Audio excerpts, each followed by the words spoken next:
Hi everyone. Yesterday there was an horrific attack on the freedom of speech and freedom of expression in the United States with the brutal assassination of Charlie Kirk. Charlie is a 31-year-old father of two young children under the age of 3 years of age, and of course a husband and a son. And it's absolutely horrific to see that brutal assassination that took place in a Utah college yesterday. Charlie Kirk has built a massive presence online and has been very much to the forefront of the debates around Christianity, and is putting his own views out there. And as well as that, going around colleges all around the United States and beyond to engage with students in terms of open and transparent debate. So whether you agreed or disagreed with Charlie Kirk, at least he was in a position where you could have a respectful debate with people. Now, there's a lot of stuff that I would disagree with Charlie Kirk on, and I would have agreed with Charlie Kirk on also. But the point is, this was a massive attack on the freedom of expression and free speech. We see that in the European Union in particular, with the drive towards the hate speech legislation following on from the Digital Services Act that I've spoken about in quite a number of videos, in terms of the move towards totalitarianism. And of course, freedom of speech and freedom of expression should be absolute. They shouldn't be contingent on what somebody could deem as a wrong opinion. And again, these are people's opinions. Charlie Kirk did not hold a position in political office. He wasn't a congressman. He wasn't a senator. Perhaps in the future he could have been probably looking maybe for a tilt at the US presidency. Who knows? But again, when you take it back to the basics, this was a man who was in a college and was brutally assassinated for expressing his point of view.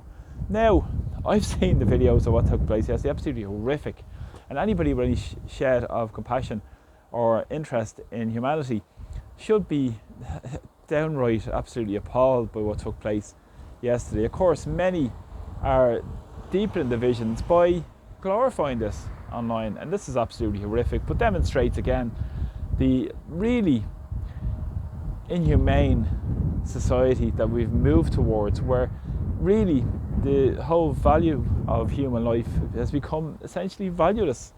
We've seen that, for instance, with what's happening on the streets of Dublin, where up to 40 people died in the last year. Many more are suffering and dying in the streets.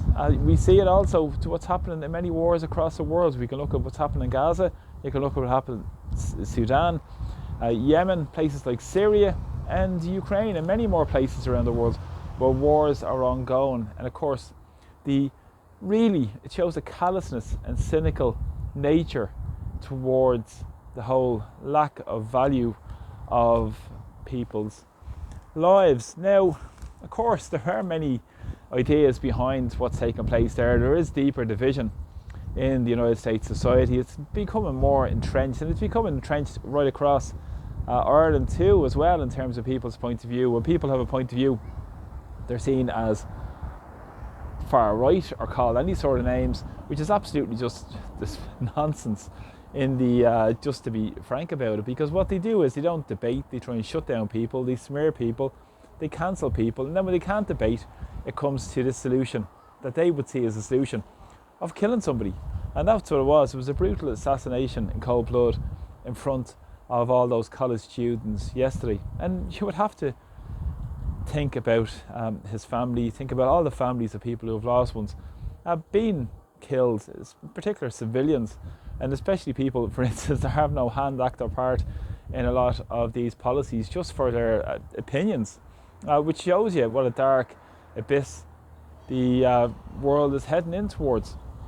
And also what's really very important around this is what could come next and what is behind it.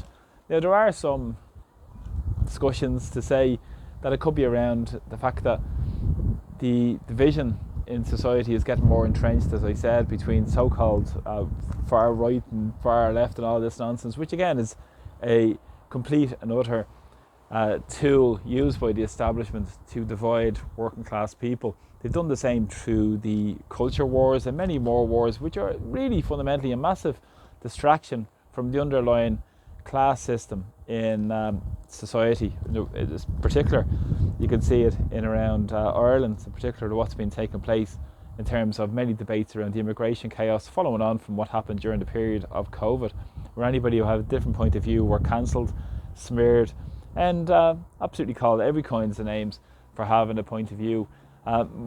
Myself, along with many others who speak out and are honest in their assessment of what's taken on around society, have been called all kinds of names by people for expressing your point of view. But the truth will prevail and the truth will win out, because people need to keep speaking out and not be silenced by any fear of not speaking out. And when they become entrenched in their views, it becomes essentially some form of echo chamber, rather than engaging with people and trying to understand what people essentially should be standing together around. What's the key components? And of course, there are issues of economic justice in society, the inequalities we see in society, in particular in Ireland, where you see a massive amount of wealth being transferred upward every day of the week, and yet we have 1 in 5 children who are in poverty. But of course, this could be a big distraction tool, create the problem, come up then with the solution. And perhaps it could be looking towards dark days in the United States. It could be a move people are talking about, getting more entrenched views, getting more polarisation, and towards perhaps a civil war. Who knows what could break out in terms of what's been taking place in the United States society. And even today, the comments that are coming out are making those views more entrenched, more polarised than ever.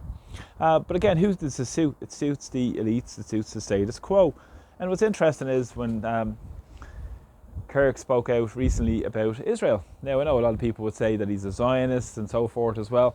And again, there's a lot of stuff that he's been saying about Israel which I fundamentally disagree with. But at the same time, for executing somebody for giving their point of view, and he's spoken out on various elements of what's happened from October the 7th in terms of perhaps was there an agenda to stand down by the Israelis at that point as well.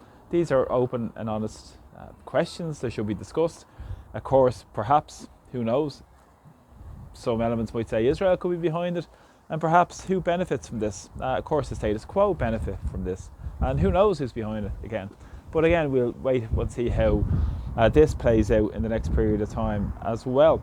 But again, as I said, it benefits the status quo, move towards a surveillance state, move towards more control, and who will benefit from the software packages that are implemented? Palantir, of course, people like Peter Thiel will benefit in the drive towards totalitarianism, and that's what it's becoming. And essentially, just to keep your eyes open and be awake to what's going on, it's critically important that we have freedom of speech, and it's critically led from the bottom up from ordinary people, because there are serious nefarious forces in society that want to separate people and play for their own agenda. And of course, it's the old adage, divide and rule. It's quite simple, but of course we have to keep our eyes and ears open to what's taking place, and also to be critically aware and think of what's taking place